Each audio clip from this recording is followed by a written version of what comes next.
Salut, c'est Jay, on se retrouve aujourd'hui pour la vidéo de déballage du Oppo Reno 4. Donc après le Reno 4 Pro, on vous fait donc le Reno 4, un téléphone qui a été envoyé par la boutique Trading Shenzhen, qu'on retrouve ici dans la version 8 128 Go à 377 €. Donc on vous mettra les liens comme d'habitude dans la description de la vidéo. Si ce téléphone vous intéresse et que vous êtes donc tipeur, si vous nous soutenez actuellement via notre page Tipeee, vous avez accès donc à ce téléphone de test à prix avantageux.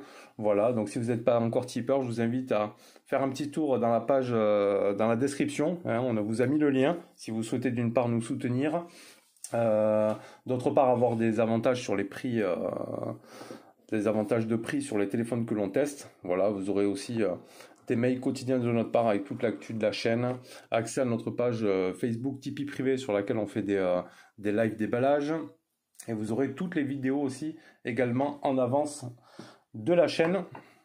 Allez, on va s'ouvrir ça. Donc déjà une très jolie boîte, j'aime bien.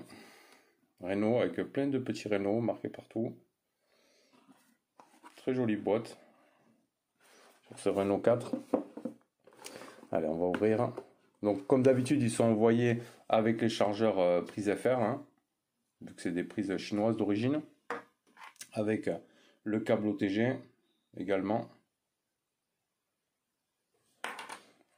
Alors on y retrouve ici le premier carnet avec un petit peu de doc.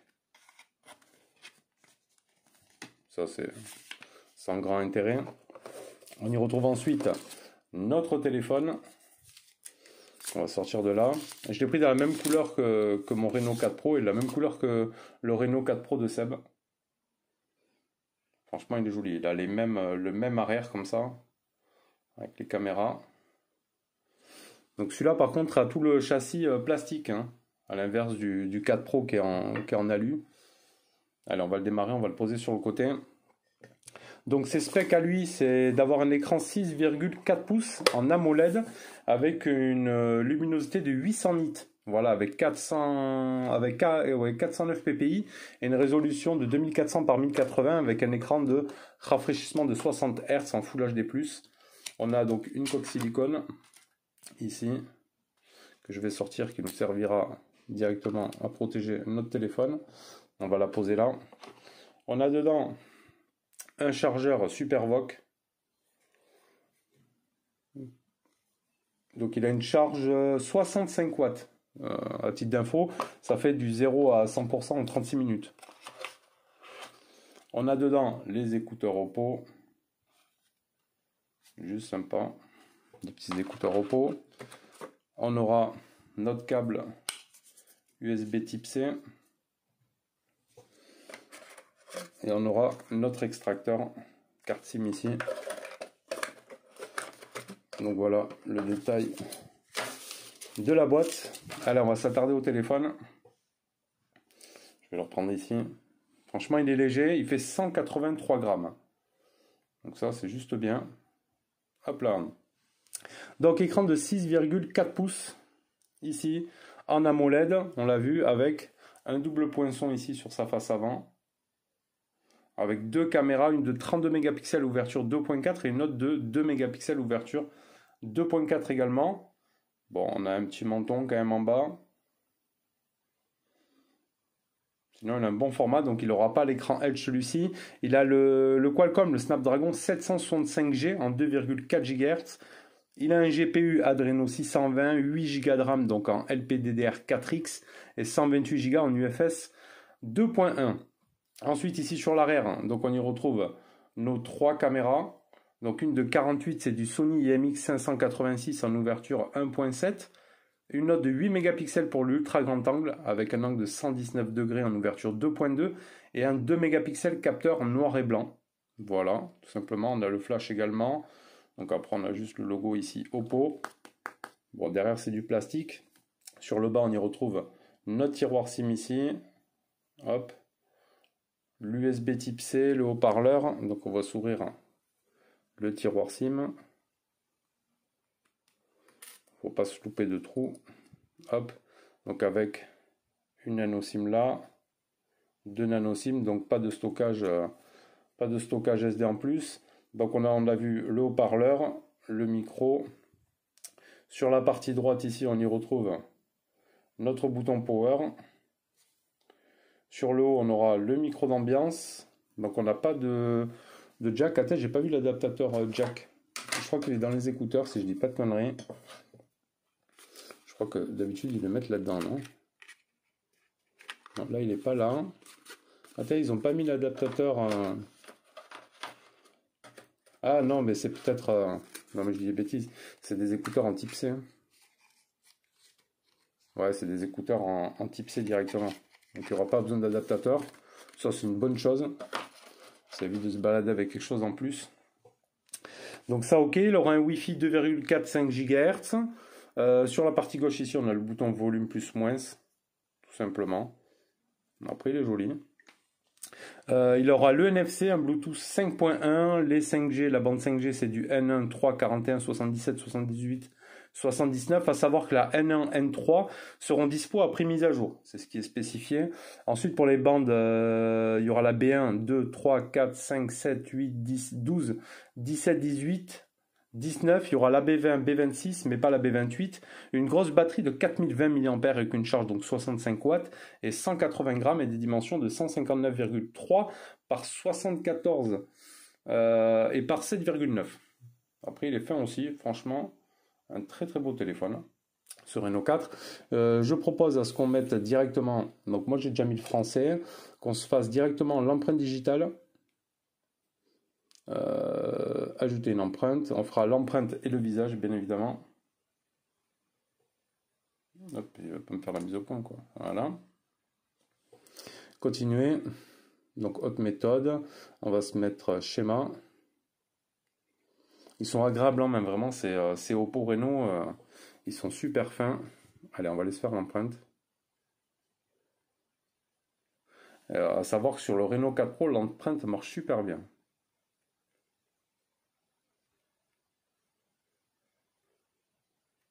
Même l'autre jour, je ne l'ai pas utilisé pendant quelques jours. Je suis revenu dessus. Mon empreinte est toujours, marche toujours aussi bien. Voilà, continuer, terminer. On va aller activer la reconnaissance faciale. Comme ça, c'est fait. Continuer.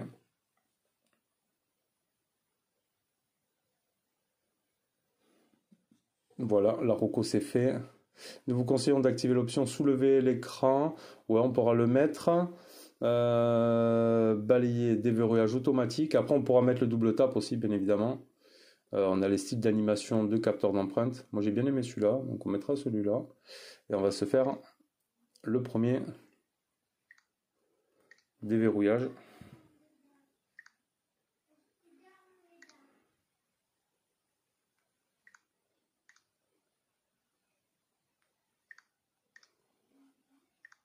La reco faciale avec une petite animation. On le voit en haut sur la caméra. Marche bien. Alors soulever pour déverrouiller. Bon, ça marche super bien. Que ce soit le capteur ou la reco faciale. Marche très très bien sur ce modèle là. Franchement très joli téléphone. Hein. Super joli. Donc là 377 €, cette version 828. Nous la version ici de test on la fera moins cher bien évidemment. Vous nous contactez comme d'habitude sur les mails si ça vous intéresse. Allez, on va aller se faire quelques photos. Donc ici on a un mode photo directement. On peut aller dans paramètres, on peut changer le cadre et on peut passer directement sur le 48 MP. Sur le 48 mégapixels ici. Hop. Allez, on va se faire une photo en 48 de la boîte. Hop. Petite photo ici. On peut se faire une petite macro. Alors par contre la macro, c'est comme le Reno 4 Pro, elle n'est pas terrible. Il faut être quand même assez loin et c'est quelque chose qui est un petit peu frustrant, je trouve, que la macro est pas top dessus. Voilà. Savoir que normalement les Reno 4 Pro, il y aura une version globale qui lui intégrera 4 capteurs photo. Parce que là, la macro, elle est avec le capteur grand angle. Là, après, ils vont le séparer. Donc à voir s'il y a réellement un changement, mais sûrement ça va y jouer donc pour la macro et pour le grand angle. Donc sur la photo, on peut faire ça. Mode vidéo, on aura l'ultra stabilité avec la stabilisation optimale pro. Ok. On aura l'ultra nuit. Alors on avait vu déjà pas mal de photos de Seb avec les modes nuit qui sont très très bons. Attends, je vais enlever le mode ici. Donc réglage. Donc pour la vidéo, on pourra faire du 1080p. Hop là, il ne va pas me faire le truc. Il va pas me faire le... Là, je filme avec le Vivo X50 Pro Plus pour voir. Donc, ici. J'ai du mal à faire la mise au point. Hein. 1080p, 60 fps. Si on passe en 4K, on n'aura rien. Donc je pense qu'on sera sur du 30 fps. Ici, 1080p, on pourra faire du 60 fps. Tout simplement. Après, donc le mode photo, on a le mode nuit, on aura le mode portrait. Et quand on va dans plus, on aura le mode expert panneau ralenti. À savoir que nous, on a un nouveau mode suite à une mise à jour. Donc, est-ce qu'il y sera ici? C'est le ultra clair, ultra clarity. Donc, on verra ça. Encodage ici. Ok. Alors, on va regarder un petit peu ce que ça a donné les photos. Donc, ça, c'est la macro. Ouais, la macro est pas top sur les Renault. La photo normale, oui, en 48. Franchement, pas mal. On voit bien les détails ici.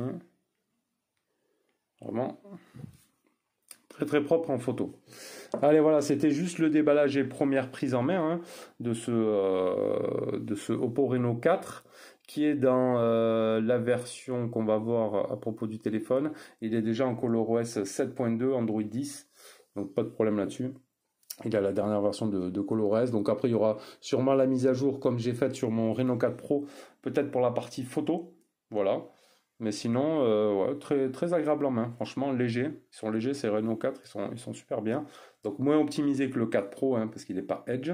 Mais franchement, après les deux petites caméras, elles sont assez discrètes quand même. Elles sont plutôt discrètes, on voit le haut-parleur en haut. Est-ce qu'il y aura une LED de notif? Je pense pas, mais on verra ça. Voilà, c'était juste le déballage et première prise en main de ce Oppo Reno 4. Allez, tchuss!